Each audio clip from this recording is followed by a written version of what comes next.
আমরা আজকে যে আলোচনাটা করব অতীত স্মরণ, উচ্চ মাধ্যমিক ইতিহাস অতীত স্মরণ, এটা ছিল প্রথম অধ্যায়।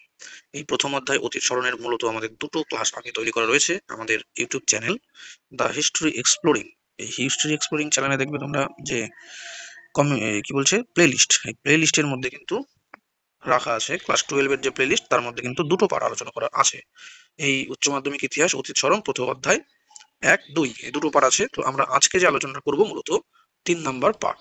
তো এই যে তিনটা পার্ট, এই তিনটা পার্টকে তোমরা ভালো মতো দেখবে, তাহলে কিন্তু এখান থেকে তোমরা 100% কোশ্চেন কমন পাবে।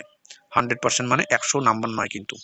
যে টোটাল 8টা যে চ্যাপ্টার, তার মধ্যে প্রথম অধ্যায়ের যে কোশ্চেন বরাদ্দ নাম্বার, সেই সম্পূর্ণটা মানে প্রথম অধ্যায় থেকে যে কটা কোশ্চেন আসার মতো, শুধুমাত্র এই তিনটা যদি ভালো মতো ক্লাস করো, তাহলে এখান থেকে সমস্তটা প্রশ্ন কমন পাবে। এটাই হচ্ছে বক্তব্য।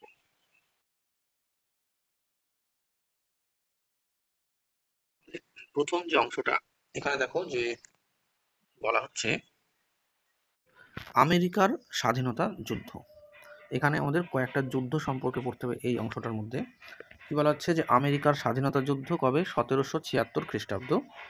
ফরাসি বিপ্লব 1789 খ্রিস্টাব্দ। আর রুশ বিপ্লব সেটা 1917 খ্রিস্টাব্দ। এরকম তিনখানা যুদ্ধ। আমেরিকার স্বাধীনতা যুদ্ধ 1776 খ্রিস্টাব্দের মাধ্যমে কী হয়েছিল? আমেরিকা স্বাধীনতা লাভ করেছিল, গেল। ফরাসি বিপ্লব 1789 খ্রিস্টাব্দে, এর মাধ্যমে ফ্রান্সে যে স্বৈরাচারী বুর্ব রাজবংশ ছিল বা রাজতন্ত্র ছিল, তার পতন ঘটানো হয় এবং সমাজতন্ত্র প্রতিষ্ঠা হয় ফরাসিতে বা ফ্রান্সে। আর রুশ বিপ্লবের ক্ষেত্রে রুশ জারদের যে স্বৈরাচারী শাসন, সেই জারের স্বৈরাচারী শাসন মুক্ত হচ্ছে এবং লেনিনের নেতৃত্বে সমাজতন্ত্রী দলের বা সমাজতন্ত্রী সরকার কিন্তু প্রতিষ্ঠিত হচ্ছে বা সমাজের একটা আমূল পরিবর্তন ঘটছে। তো এই কারণে এই তিনটা যুদ্ধ গুরুত্বপূর্ণ বা বিপ্লব, যুদ্ধ বিপ্লব এইটাও গুরুত্বপূর্ণ। তারপরে এই যে মূলত দুটো অংশ, এই দুটো কিন্তু ধর্মকে কেন্দ্র করে যুদ্ধ। প্রথমটা হচ্ছে ক্রুসেডের যুদ্ধ বা ক্রুসেডের ধর্মযুদ্ধ। এটা 1095 থেকে 1291 খ্রিস্টাব্দ পর্যন্ত প্রায় 200 বছর ধরে এই যুদ্ধটা চলেছিল। যদি বলা হয় ক্রুসেডের যুদ্ধ কত বছর চলেছিল, প্রায় 200 বছর। কাদের মধ্যে হয়েছিল? খ্রিস্টানদের সাথে মুসলিমদের এই যুদ্ধটা হয়েছিল, ক্রুসেডের যুদ্ধ। তারপরে চলে আসি 30 বছর ব্যাপী যুদ্ধ। এই যুদ্ধটা কাদের মধ্যে? এটা 30 বছর বলেছে, এখানে দেখো 18 থেকে 48, অর্থাৎ 30 বছর, অর্থাৎ 1618 খ্রিস্টাব্দ থেকে 1648 খ্রিস্টাব্দ। এই যে 30 বছর, এই 30 বছর ব্যাপী ক্যাথলিকদের সাথে প্রোটেস্ট্যান্টদের মধ্যে সংঘটিত যে যুদ্ধ, সেটাই হচ্ছে 30 বছর ব্যাপী যুদ্ধ। তো এই ক্যাথলিক কারা আর প্রোটেস্ট্যান্ট কারা, দুটোই কিন্তু খ্রিস্টান ধর্মাবলম্বী। এবার খ্রিস্টানদের মধ্যে যে বিভিন্ন ভাগগুলো আছে, এরকম দুটো ভাগ, এক হচ্ছে ক্যাথলিক আর এক হচ্ছে প্রোটেস্ট্যান্ট। তো এদের মধ্যে যে যুদ্ধটা হয়েছিল সেটাই হচ্ছে 30 বছর ব্যাপী যুদ্ধ। তাহলে এই যে প্রথম তিনটা যুদ্ধ আমরা দেখতে পাচ্ছি, সেটা ছিল কি? সামাজিক বা সোশ্যাল স্ট্রাকচার পরিবর্তন করা, স্বাধীনতা, এর জন্য যুদ্ধ। আর পরের যে দুটো, অর্থাৎ ক্রুসেডের যুদ্ধ আর 30 বছর ব্যাপী যুদ্ধ, এগুলো কিন্তু ধর্মকেন্দ্রিক যুদ্ধ বা ধর্মের সাথে যুক্ত। এখন আমরা যেটা দেখব যে সম্রাট অশোক এবং সম্রাট আকবর। সম্রাট অশোক হচ্ছে প্রাচীন যুগের এবং সম্রাট আকবর হচ্ছে মুঘল যুগের। মৌর্য যুগের বা মৌর্য সাম্রাজ্যের শ্রেষ্ঠ সম্রাটের নাম অশোক, মুঘল সাম্রাজ্যের শ্রেষ্ঠ সম্রাটের নাম আকবর। এবার প্রাচীন যুগে যে মৌর্য সম্রাট অশোক যে নীতিটা গ্রহণ করেছিল, তার নাম ছিল ধর্ম বিজয় নীতি, গেল। আর মুঘল সম্রাট আকবর যে নীতিটা গ্রহণ করেছিল, তার নাম 16 ইকুল। এই 16 ইকুলকে কি বলা হয়? ধর্ম সহিষ্ণুতার নীতি। তাহলে একজন ছিল ধর্ম বিজয়ের নীতি গ্রহণ করেছিল, তিনি কে? মৌর্য সম্রাট অশোক। আর যদি বলা হয় ধর্ম সহিষ্ণুতার নীতি বা 16 ইকুল নীতি কে গ্রহণ করেছিলেন, তাহলে সেটা হবে মুঘল সম্রাট আকবর। এরকম গেল দুটো নীতি সম্পর্কে। এবার আসবে আমাদের যে 76-এর মন্বন্তর এবং 50-এর মন্বন্তর। এটা মূলত দুর্ভিক্ষ। মন্বন্তর কথার অর্থ দুর্ভিক্ষ। তাই বাংলাতে ইস্ট ইন্ডিয়া কোম্পানি যখন পলাশির যুদ্ধের পরে ক্ষমতায় আসছে 1757 খ্রিস্টাব্দে পলাশির যুদ্ধ, এবং তার পরবর্তীতে 1764 খ্রিস্টাব্দে দেখা যাচ্ছে যে বক্সারের যুদ্ধ। এই বক্সারের যুদ্ধ জয়লাভ করার পর ইস্ট ইন্ডিয়া কোম্পানি কিন্তু আস্তে আস্তে বাংলার প্রশাসনিক ক্ষমতাটা নিজের দখলের মধ্যে নিয়ে আসে এবং 1765 খ্রিস্টাব্দে দেওয়ানি লাভ করে। তো এর ফলশ্রুতি হিসাবে আমরা কিন্তু দেখতে পাই যে অত্যাধিক পরিমাণে অর্থ ভারতবর্ষ তথা বাংলা থেকে কিন্তু আস্তে আস্তে ইংল্যান্ডে পাঠানো শুরু হয়েছিল। তো এরকম একটা বিষয় দেখা যাচ্ছে যে পলাশির যুদ্ধের পর থেকে ভারতবর্ষ থেকে অত্যাধিক মাত্রায় যে সম্পদ, সেটা ইংল্যান্ডে পাঠানোর এই যে ঘটনা, এটাকে কিন্তু ঐতিহাসিক ব্রুকস অ্যাডাম পলাশির লুণ্ঠন বলেও বর্ণনা করেছেন। কে? ঐতিহাসিক ব্রুকস অ্যাডাম।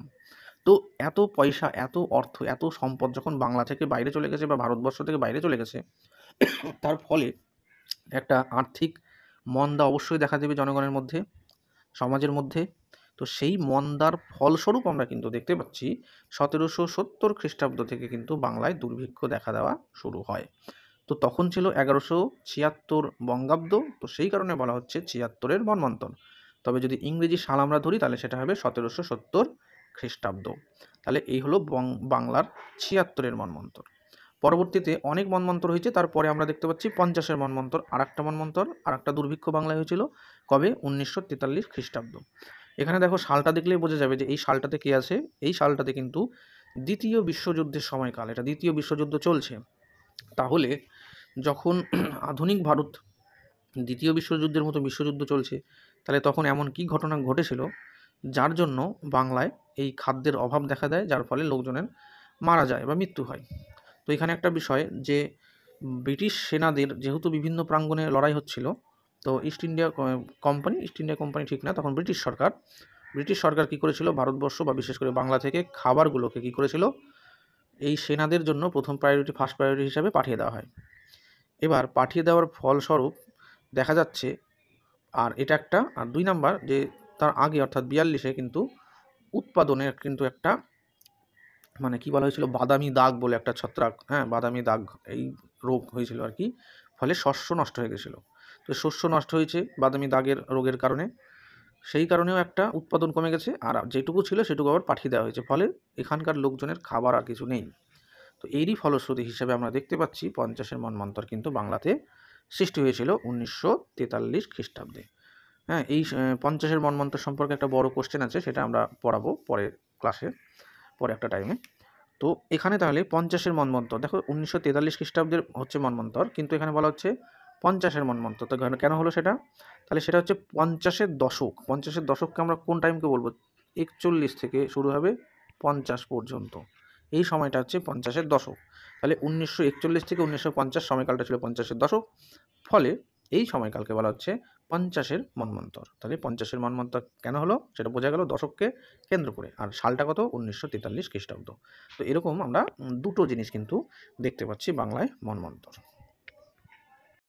এখন যে আলোচনাটা হবে, তোমরা শর্ট কোশ্চেনের মধ্যে এইচএসের বিশেষ ক্ষেত্রে এইচএসে কিন্তু আসেই শর্ট কোশ্চেনের মধ্যে যে উক্তি, কোনো একটা উক্তি দিয়ে দিল এটা কার বক্তব্য, তো সেই বক্তব্যকে কেন্দ্র করে এখানে আমরা 3টে কোশ্চেন কিন্তু রেখেছি, গুরুত্বপূর্ণ 3খানা কোশ্চেন প্রথম অধ্যায় থেকে।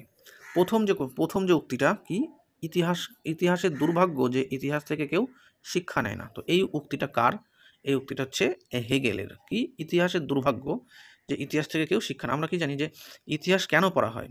অতীত থেকে শিক্ষা গ্রহণ করে বর্তমানে সেটাকে ইমপ্লিমেন্ট করবে, যার ফলে সুসংগঠিত একটা ভালো ভবিষ্যৎ তৈরি হবে। কিন্তু যদি কেউ অতীতের থেকে শিক্ষা নাই নেয়, তাহলে বর্তমানে সেটা ইমপ্লিমেন্ট করার কোনো প্রশ্নই আসে না। মানে বর্তমানে আবার কিছু না কিছু ভুল হবে, সেই ভুলের খেসারত মানে ভবিষ্যতে যে আবার নিতে হবে। তো সেটাই বলা হচ্ছে যে হেগেল বলেছে ইতিহাসের দুর্ভাগ্য যে ইতিহাস থেকে কেউ শিক্ষা নেয় না। নেক্সট 2 নাম্বার বলা হচ্ছে যে ঘটনা যেভাবে ঘটেছে তা সঠিক বর্ণনার মাধ্যমে দেখানোই হলো ইতিহাস। মানে যে ঘটনাটা যেভাবে ঘটেছে সেটাকে সেভাবেই দেখাতে হবে, পরিবর্তন করে দেখানো চলবে না। তাহলে সেটাকে না পরিবর্তন করে বা অপরিবর্তিত রেখে যে ঘটনা যেভাবে ঘটেছে সেটাই বর্ণনাকেই বলা হয় ইতিহাস। সেটা কে বলছে? লিওপোল্ড ভন র্যাঙ্কে। শর্টভাবে যদি বলো তাহলে র্যাঙ্কে। তাহলে আমরা এই সময় অনেক সময় দেখতে পাই এরকম যে কাউকে খুশি করার জন্য, কাউকে মনে আঘাত না দেওয়ার জন্য একটু ঘটনাগুলোকে চেঞ্জ করে বা পরিবর্তন করেও কোনো সময় লেখা হয়। বিশেষ করে আগের যে রাজাদের বক্তব্যগুলো ছিল, বিভিন্ন গ্রন্থগুলো ছিল, তার রাজদরবারের রাজকবি লিখতো। ফলে কি রাজকবিকে কে টাকা দেয়? ইতিহাস লেখার জন্য পয়সা দেয় কে? রাজা নিজে পয়সা দেয়। তো যে ব্যক্তি রাজার কাছ থেকে পয়সা নিচ্ছে সে ব্যক্তি কি রাজার নামে খারাপ কিছু লিখবে? কোনো সময় লিখবে না। ফলে ওই সমস্ত গ্রন্থগুলোকে কিন্তু সম্পূর্ণ 100% অথেন্টিক ধরা হয় না। কীভাবে তাহলে করা হবে? সেই সমসাময়িক আর অন্যান্য গ্রন্থ কী আছে বা অন্যান্য উপাদান কী আছে তাদের মধ্যে একটা ট্যালি করা হবে, তারপরে কিন্তু সেটাকে বিচার করা হবে, ক্রস চেক করার পর সেটাকে কিন্তু গ্রহণ করা হয়। তো যাই হোক, এখানে কি বলা হচ্ছে যে ঘটনা যেভাবে ঘটেছে সেইটাকে সঠিকভাবে বর্ণনার মাধ্যমেই কিন্তু দেখানোই হচ্ছে ইতিহাস। যে কাউকে খুশি করার জন্য আমি কিছু বললাম বা লিখলাম সেটাকে কিন্তু ইতিহাস বলা যায় না। গেল। আর 3 নাম্বার, সেটা সবথেকে গুরুত্বপূর্ণ, কি বলা হচ্ছে ইতিহাস হলো একটি বিজ্ঞান, history is a science, no less no more, এর বেশিও নয় এর কমও নয়, মানে এর কমও নয় এর বেশিও নয়। তাহলে ইতিহাস হচ্ছে একটা বিজ্ঞান, ইতিহাসকে বিজ্ঞানের সাথে তুলনা করা হয়েছে, অর্থাৎ ইতিহাস হচ্ছে একটা বিজ্ঞান, এ বিজ্ঞানের থেকে কমও নয় আবার বিজ্ঞানের থেকে বেশিও নয়। এই বক্তব্যটা কার? এই বক্তব্যটা জে.বি. বিউরির, এই বিউরির লেখা বক্তব্য। এটা এই তিনটের মধ্যে সব থেকে গুরুত্বপূর্ণ হচ্ছে এটা গেল। তাহলে এই যে প্রশ্ন, এটা এতটাই গুরুত্বপূর্ণ যে কলেজ সার্ভিস কমিশন পরীক্ষাতেও কিন্তু এই প্রশ্নটা এসেছে। বোঝা গেল তাহলে এর গুরুত্বটা সম্পর্কে। এখান থেকে একটা কোশ্চেন আর এক গুরুত্বপূর্ণ, এই যে জায়গাটা দেখো, এখানে চারখানা জনক মানে ইতিহাসের জনক সম্পর্কে চারজন ব্যক্তির নাম দেওয়া রয়েছে। এটা আর একটা গুরুত্বপূর্ণ কোশ্চেন। এই চারটার মধ্যে থেকে ধরে নাও একটা কোশ্চেন তোমরা এইচএসে এবার কমন পাবেই পাবে। ইতিহাসের জনক কাকে বলা হয়, বৈজ্ঞানিক ইতিহাসের জনক কাকে বলা হয়, আধুনিক ইতিহাসের জনক কাকে বলা হয়, আর চৈনিক ইতিহাসের জনক কাকে বলা হয়। তাহলে ইতিহাসের জনক বলা হচ্ছে কি হেরোডোটাসকে, বৈজ্ঞানিক ইতিহাসের জনক বলা হচ্ছে থুকিডিডিসকে, আধুনিক ইতিহাসের জনক বলা হচ্ছে ইবনে খালদুনকে, চৈনিক ইতিহাসের জনক বলা হচ্ছে সীমা কিয়ানকে। তাই এরকমভাবে আমাদের চারটে নাম মুখস্থ করতে হবে। চারটা নাম মুখস্থ করলে এর মধ্যে থেকে আমরা একটা কোশ্চেন গ্যারান্টিযুক্ত কমন পাবো। ফলে এটা আমাদের দেখতে হবে। ইতিহাসের জনক হেরোডোটাস, তার কারণ সেই সময় কিন্তু ওই বৈজ্ঞানিকভাবে বাদ বিচার করে করা হয়নি, নর্মাল লেখা হয়েছিল, সেই কারণে ইতিহাসের জনক হেরোডোটাস। বৈজ্ঞানিক ইতিহাসের জনক বলতে এই যে এখানে কথাটা যেটা আছে যে যে কোনো ঘটনাকে যে ঘটনাটা যেভাবে ঘটেছে তার সঠিক বর্ণনা এর মাধ্যমে দেখানোই হচ্ছে ইতিহাস। তো এই সঠিক যে বর্ণনা, এই সঠিক বর্ণনাটা বৈজ্ঞানিকভাবে ব্যাখ্যা করেছে প্রথম থুকিডিডিস। তো সেই কারণে থুকিডিডিসকে বলা হয় বৈজ্ঞানিক ইতিহাসের জনক। আর বর্তমান যে বিভিন্ন প্যারাগ্রাফ বা বিভিন্ন প্যারামিটার চেক করা হয়, তারপরে এটাও বর্তমানেও বৈজ্ঞানিকভাবেই করা হয়, তবে সেটা সূচনা করেছিল লেখাটা থুকিডিডিস, সেই কারণে তাকে জনক বলা হচ্ছে। আর আধুনিককালে বিভিন্নভাবে যে পরিকাঠামোগত দিক থেকে বা বিভিন্ন চেক আপের মাধ্যমে, ঠিক আছে, যে ইতিহাস রচনাটা হচ্ছে সেটা হচ্ছে আধুনিক ইতিহাস, এর রচয়িতা হচ্ছে ইবনে খালদুন। আর চৈনিক ইতিহাসের চর্চার জনক হচ্ছে সীমা কিয়ান। নেক্সট কোশ্চেন এটা একটা শর্ট কোশ্চেন, যে পেলোপনেশীয় যুদ্ধের ইতিহাস বা Peloponnesian war, history of Peloponnesian war বা পেলোপনেশীয় যুদ্ধের ইতিহাস, এই গ্রন্থের রচনাকার কে ছিলেন? থুকিডিডিস। কে? গ্রিক ঐতিহাসিক থুকিডিডিস।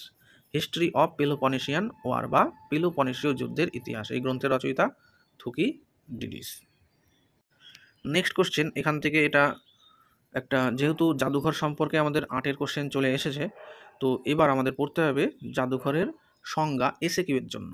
এটা খুবই গুরুত্বপূর্ণ এবার এসএকিউতে জাদুঘরের পরীক্ষাতে আসার। তো এই কারণে জাদুঘর জিনিসটা কি? জাদুঘর হচ্ছে একটা মিউজিয়ামে মানে যেখানটাতে আর কি বিভিন্ন ঐতিহাসিক উপাদানগুলোকে সংরক্ষণ করে রাখা হবে, সেটাই জাদুঘর।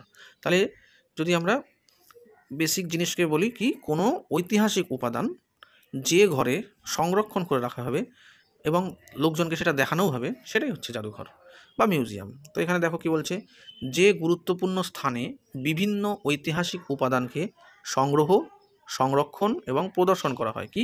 সংগ্রহ করা হবে, আবার সংরক্ষণ করা হবে সেটাকে, এবং সেটাকে প্রদর্শনও করা হবে মানে দেখানোও হবে। তো সেই গৃহকেই বলা হবে জাদুঘর। তাহলে সেই গৃহকেই বলা হবে কি? জাদুঘর। এবার এই জাদুঘর সম্পর্কে পশ্চিমবঙ্গ বাংলা একাডেমি একটা সংজ্ঞা দিয়েছে। সেটা কি বলছে? যে ঘরে নানা অত্যাশ্চর্য জিনিস বা প্রাচীন জিনিস সংরক্ষিত থাকে তাকেই বলা হয় জাদুঘর। তাহলে যে ঘরে নানা অত্যাশ্চর্য জিনিস বা প্রাচীন জিনিস সংরক্ষিত থাকে তাকেই বলা হয় জাদুঘর। তো জাদুঘর সম্পর্কে আশা করি বোঝা গেছে। তো এবার এখান থেকে এটা গেল এসএকিউ কোশ্চেন, ঠিক আছে? এসএকিউ এখানে এভাবে আসবে এসএকিউ। কিন্তু যদি বলা হয় এমসিকিউ কোশ্চেন, তাহলে এমসিকিউ কোশ্চেনটা আসবে এই জায়গা থেকে। কি বলা হচ্ছে? জাদুঘর শব্দের উৎপত্তি, কোন শব্দ থেকে জাদুঘর শব্দটা এসছে, বা মিউজিয়াম শব্দটা কোত্থেকে এসছে, মিউজিয়াম শব্দের উৎপত্তি কোন শব্দ, সেটা কি শব্দ, তার অর্থ কি, এরকম জাতীয় শর্ট কোশ্চেন। তাহলে বাংলায় যে আমরা যেটাকে জাদুঘর বলছি সেই শব্দটা ইংরেজি প্রতিশব্দ থেকে এসছে কি? মিউজিয়াম। তাহলে বাংলা জাদুঘরের ইংরেজি প্রতিশব্দ মিউজিয়াম, এটা একটা গেল। এবার এই মিউজিয়ামটা কোন শব্দ থেকে এসছে? মিউজিয়ামের উৎস কি? প্রাচীন গ্রিক শব্দ মৌসিয়ন থেকে।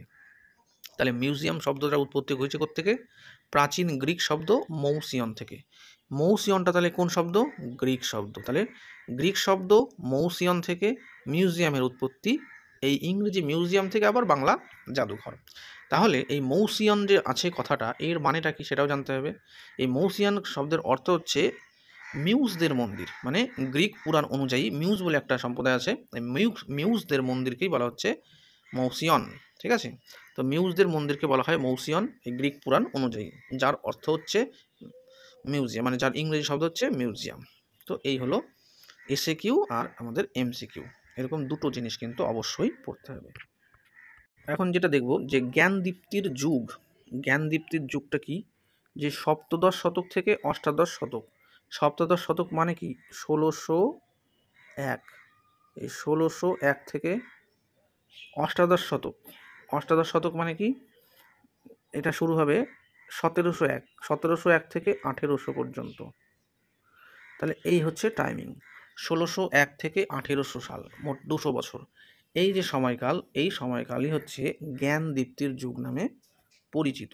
গেল, তাহলে সপ্তদশ শতক থেকে অষ্টাদশ শতক পর্যন্ত। এবার আমাদের কিছু শর্ট কোশ্চেন দেখতে হবে মিউজিয়াম রিলেটেড। মিউজিয়াম বা জাদুঘর কাকে বলে সেটা এসিকিউ কোশ্চেন। এই কোন শব্দ থেকে এসছে এটা এমসিকিউ কোশ্চেন। এখন যেগুলো দেখব এগুলো এমসিকিউই কোশ্চেন। মিউজিয়াম, এবার বলা হচ্ছে যে পৃথিবীর মধ্যে সবথেকে প্রাচীনতম জাদুঘর কোনটা, একদম প্রাচীন, তাহলে সেটা হচ্ছে এন্নিগাল্ডি নান্নার জাদুঘর, যেটা মেসোপটেমিয়াতে অবস্থিত। মেসোপটেমিয়া মানে সুমের। গেল, তাহলে পৃথিবীর প্রাচীনতম জাদুঘরের নাম কি, এন্নিগাল্ডি নান্নার জাদুঘর।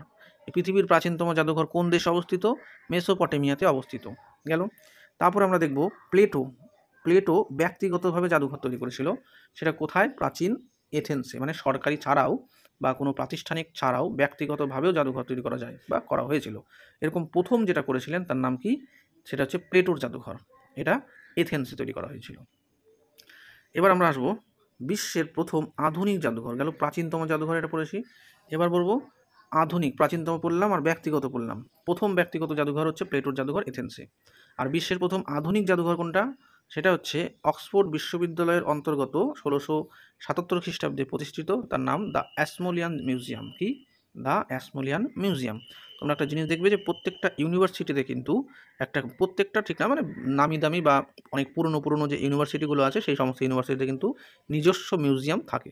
যেমন নর্থ বেঙ্গল ইউনিভার্সিটিতে মিউজিয়াম আছে, কলকাতা ইউনিভার্সিটিতে মিউজিয়াম আছে। তো এরকম জাতীয় কিন্তু পুরনো ইউনিভার্সিটিগুলোতে ভালো বা বড় মিউজিয়াম কিন্তু থাকে। তো এইরকমই একটা বিশ্বের প্রথম আধুনিক যে জাদুঘর বা মিউজিয়াম, সেটা নাম হচ্ছে দ্য অ্যাসমোলিয়ান মিউজিয়াম। এটা কোথায় অবস্থিত, অক্সফোর্ড বিশ্ববিদ্যালয়ে কিন্তু এটা অবস্থিত। 1677 এটা তৈরি করা হয়েছে।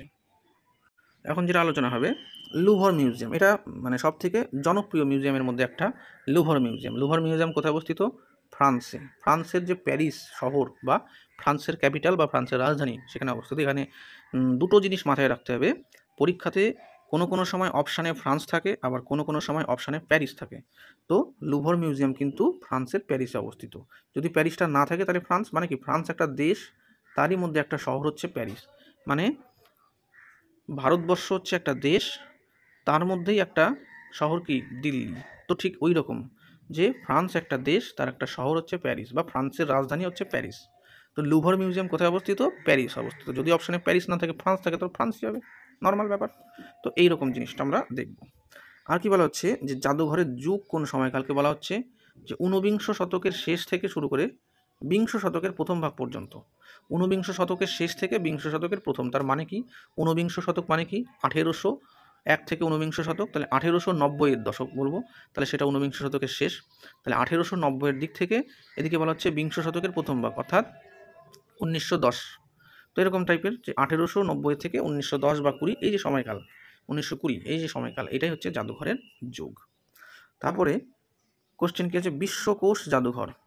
বিশ্বকোষ জাদুঘরের উদাহরণ কি, ব্রিটিশ মিউজিয়াম। কোশ্চেন আসতে পারে পরীক্ষাতে যে বিশ্বকোষ জাদুঘরের একটা উদাহরণ দাও, বা কোনটা নিম্নের কোনটা বিশ্বকোষ জাদুঘর, তাহলে সেটা হবে ব্রিটিশ মিউজিয়াম।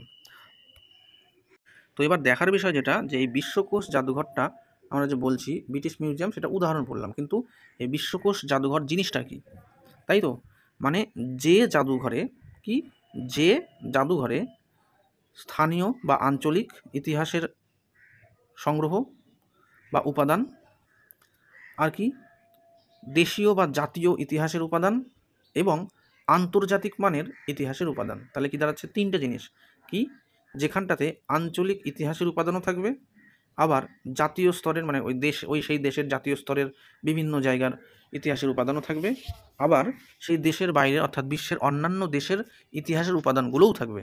এইরকম যে জাদুঘর, সেই জাদুঘরকেই বলা হচ্ছে বিশ্বকোষ জাদুঘর। এই জাদুঘরে কিন্তু অনেক লোক, সব থেকে বেশি কিন্তু লোক কিন্তু এখানে আসা যাওয়া ভিজিট করে আর কি, ভিজিটারের সংখ্যা অনেক বেশি। তো এবার ব্রিটিশ মিউজিয়ামটা কেন বিশ্বকোষ জাদুঘর হলো? তার কারণ এই ব্রিটিশ মিউজিয়ামে ইংল্যান্ডের প্রত্যন্ত গ্রামাঞ্চলের ইতিহাসের উপাদানগুলোও আছে। ইংল্যান্ডের মানে সার্বিক যে দেশীয় জিনিসগুলো, ইতিহাসের উপাদানগুলো সেগুলোও রয়েছে। আবার ইংল্যান্ড গোটা পৃথিবীতে যে রাজ্যগুলো বা যে দেশগুলোকে দখল করেছিল সেই সমস্ত দেশগুলোর যে ইতিহাসের কিছু কিছু উপাদান সেগুলো কিন্তু তাদের সেখানে সংরক্ষণ করা রয়েছে। তো সেই কারণে এটাকে কিন্তু বিশ্বকোষ জাদুঘর বলা হচ্ছে। যেমন ভারতবর্ষ ছিল ব্রিটিশদের সাম্রাজ্য, তো ভারতবর্ষ থেকে কী নিয়ে গেছে তারা? ময়ূর, সিংহাসন, কোহিনূর, হীরা, তাহলে সেগুলো ওখানে রাখা আছে। তার মানে কি ইংল্যান্ডের বাইরের অন্য দেশের জিনিসও ইংল্যান্ডের ওই ব্রিটিশ মিউজিয়ামে রাখা আছে, ফলে সেটাকে বলা হচ্ছে বিশ্বকোষ জাদুঘর। চলে আসি হাজারদুয়ারি। হাজারদুয়ারি নামটা আমরা সবাই পশ্চিমবঙ্গের মানুষ পরিচিত। কোথায় আছে সেটা? সেটা হচ্ছে লালবাগ, ঠিক আছে। তো এখানে ঐতিহাসিক গৃহ জাদুঘর, সিরাজউদ্দৌলা সম্পর্কে জানতে গেলে বা বাংলার নবাবী সম্পর্কে জানতে গেলে কিন্তু হাজারদুয়ারি জাদুঘরটা কিন্তু আমাদেরকে জানতে হবে। তাহলে ঐতিহাসিক গৃহ জাদুঘর এর উদাহরণ হচ্ছে হাজারদুয়ারি। এখানে সিরাজউদ্দৌলা বা বাংলার নবাবী আমলের অনেক উপাদান কিন্তু পাওয়া যায়। আর আমরা সে আগে পড়লাম কি যে ব্যক্তিগত জাদুঘর প্রথম তৈরি করে কে? প্লেটো তৈরি করেছিল, তাই তো। তো এখন আমরা কি দেখতে পাচ্ছি যে এটা ভারতীয়দের মধ্যে বা বাঙালিদের মধ্যে একজন ছিল যে একটি ব্যক্তিগত জাদুঘর তৈরি করেছিল, সেটা নদিয়াতে, নদিয়া জেলার কৃষ্ণনগরে মোহিত রায় বলে একজন ব্যক্তি। কী নাম? মোহিত রায়। এই নদিয়া জেলার কৃষ্ণনগরের ব্যক্তি মোহিত রায়, তিনি কিন্তু ব্যক্তিগত উদ্যোগে একটা জাদুঘর তৈরি করেছিলেন। তো এটা হচ্ছে আধুনিক উদাহরণ ব্যক্তিগত জাদুঘরের, ঠিক আছে। তো যাই হোক, এখানে এই মূলত থার্ড যে ক্লাসটা হলো অতীত স্মরণ। এখানে কিন্তু মূলত যেগুলো কোশ্চেন পরীক্ষায় আসার মতো সেই কোশ্চেনগুলো, অর্থাৎ সাজেস্টিভভাবেই কিন্তু কোশ্চেনগুলো নিয়ে বা টপিকগুলো নিয়ে এখানে আলোচনা করা হলো। তোমরা ক্লাস 12-এর যে প্লেলিস্টটা আছে আমাদের চ্যানেল দ্য হিস্টোরি এক্সপ্লোরিং, সেই চ্যানেলে কিন্তু গিয়ে এই ক্লাস 12-এর প্লেলিস্টে কিন্তু তোমরা গিয়ে কিন্তু দেখতে পারো। এখানে অনেক ক্লাস কিন্তু দেওয়া রয়েছে। এরপরেও কিন্তু আমরা অধ্যায় ভিত্তিক টপিক ওয়াইজ কিন্তু ক্লাস দিতে থাকবো। তো এখানে শুধুমাত্র সাজেস্টিভ ভিত্তিতেই কিন্তু কোশ্চেনগুলো দেওয়া থাকবে, যেন এক্সট্রা বা এক্সেস কিছু বার্ডেন না দেওয়া হয়। আর তোমাদের কথা মাথায় রেখে আর একটা ব্যবস্থা করা হয়েছে, সেটা হলো মক টেস্টের ব্যবস্থা। সেই মক টেস্টগুলো কিন্তু লিঙ্ক আমি ডেসক্রিপশানে দিয়ে রাখবো। তো সেখান থেকে কিন্তু তোমরা মক টেস্টগুলো কিন্তু দিয়ে দিতে পারবে, প্র্যাকটিস করতে পারো। সেটা মক টেস্টের লিঙ্কগুলো দেওয়া থাকবে, তোমরা প্রায় প্রতিদিন একটা করে প্র্যাকটিস করতেই পারো, তাহলে কিন্তু ভালো হবে। তার কারণ আমাদের আছেই হচ্ছে 40 নাম্বার, পরীক্ষা হবে 80-তে, 40% মানে 50%, 40-এর মধ্যে 80 মানে 50% নাম্বার থাকবে শর্ট কোশ্চেন। শর্ট কোশ্চেনগুলো ক্লাস করার পরেই কিন্তু প্রত্যেকটা ক্লাসের নিচেই ডেসক্রিপশানে কিন্তু আমি মক টেস্ট দিয়ে রাখবো, সেখানে কিন্তু মক টেস্টগুলো কিন্তু অবশ্যই প্র্যাকটিস করে নেবে। সম্ভব হলে অধ্যায়ভিত্তিক মক টেস্টগুলোকে ওই অধ্যায়ের মক টেস্টগুলোই দিয়ে রাখবো, ঠিক আছে। তাহলে আরও প্র্যাকটিস করতে বেশি সুবিধা হবে। যে অধ্যায়টা পড়া হবে সেই ক্লাসটা করার পর সেই অধ্যায়ের মক টেস্টটা নিচে গিয়ে লিঙ্ক থেকে দিয়ে দেবে। তাহলে 40-এ আমাদের টার্গেট হচ্ছে 40, আর বড় কোশ্চেন 40-এর মধ্যে টার্গেট হচ্ছে ধরে নিলাম 1-2 কম, মানে 38-37, আর এদিকে স্কুল থেকে দিবে 20। তো মোটামুটি আমাদের 95+ কিন্তু নাম্বার কিন্তু চলে আসবে, অসুবিধা নাই। তোমরা শুধু প্র্যাকটিস করতে থাকো। Thank you.